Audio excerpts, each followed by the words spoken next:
Welcome back to 3D Decode. Today, we're covering API 670, Vibration and Condition Monitoring for Machinery Protection.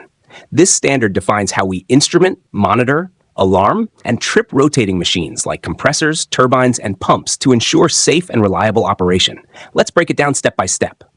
What API 670 covers, high level. API 670 covers transducers, proximity probes, accelerometers, velometers, RTDs, thermocouples, and speed pickups. Measurement variables, shaft vibration, casing vibration, axial position, rotor speed with key phaser, bearing temperatures, and overspeed. Systems, protection racks and monitors, alarms, trips, logic, self-diagnostics, and data buffering to DCS or condition monitoring software. Data types, overall RMS or peak, 1x and 2x vibration, spectra, orbits, Bode plots, and polar plots. The Sensor Toolkit, where and why. A. Proximity probes, eddy current. What? Non-contact shaft relative vibration and axial position. Where? 2 radial probes per bearing in XY orientation, plus key phaser once per revolution, and axial probes at the thrust collar. Why? They measure true shaft motion inside the bearing, the most sensitive for high-speed turbomachinery. B. Case-mounted accelerometers, velometers. What? Measure absolute casing vibration, often RMS velocity. Where? Mounted on bearing housings or casings. Why? Useful for overall machine health and detecting piping or structural issues. C. Key phaser. What? Provides a once per revolution pulse. Why? Enables phase measurements, 1-temps tracking, orbits, Bode plots, balancing, and diagnostics. D. Temperature sensors, RTDs, thermocouples. Where? Journal and thrust bearing metals, lube oil supply return, and sometimes motor windings. Why? Early warning for lubrication problems or overload. E. Speed overspeed sensors. What? Proximity or magnetic pickups on gear teeth or speed wheels. Why? Provide trips on overspeed and interlocks for start-stop sequencing. What the monitors do. Protection versus CM. API 670 systems are divided into 2 functions. Protection system, hardwired, independent, with alert and danger set points. It trips the machine and includes self-diagnostics. Condition monitoring, CM, used for deeper analysis like FFT spectra, orbits, trending, and remote diagnostics. Often integrated but logically separate from protection. Shaft core measurements you'll use. Shaft relative vibration from proximity probes in microns peak to peak. Casing absolute vibration from accelerometers in mimi per second RMS. Axial position measured at the thrust bearing, alarms well before a rub. Phase angle and orbits require a key phaser used for unbalanced misalignment and diagnostics. Bode and polar plots track amplitude and phase across startup and shutdown, showing critical speed behavior.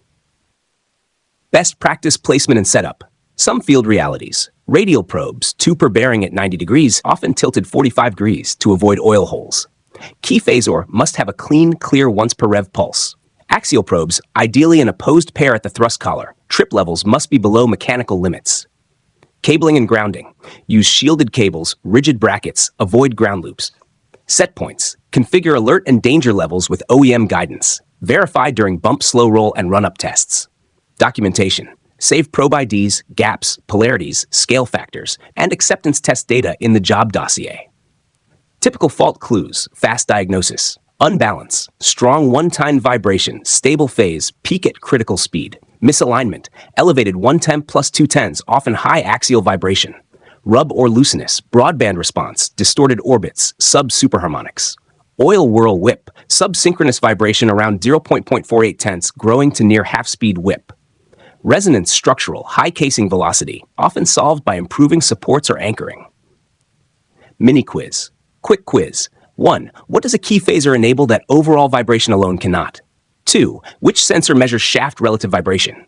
3. Why do we mount 2 radial probes per bearing at 90 degrees? 4. Name 1 plot used during startup that tracks amplitude and phase versus speed.